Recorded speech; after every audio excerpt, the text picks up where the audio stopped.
আসসালামু আলাইকুম, সবাই কেমন আছেন? আমরা ভালো আছি আলহামদুলিল্লাহ। সবাইকে শুভ দুপুর। আজকে দুপুরে দেখেন আমি নিজ হাতে গাছ লাগিয়েছিলাম।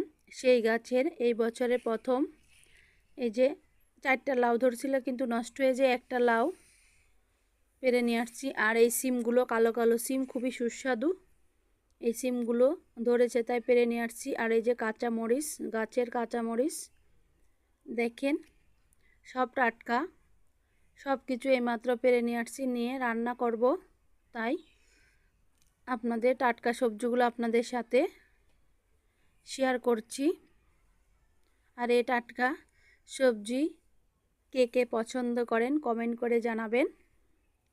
এই মরিচগুলো খুবই ঝাল আর খেতেও খুবই সুস্বাদু লাগে। আর এই যে লাউটা কেমন হবে জানি না। ভিডিওটি ভালো লাগলে চ্যানেলটি সাবস্ক্রাইব করে লাইক কমেন্ট শেয়ার দিয়ে পাশে থাকবেন। আল্লাহ হাফেজ।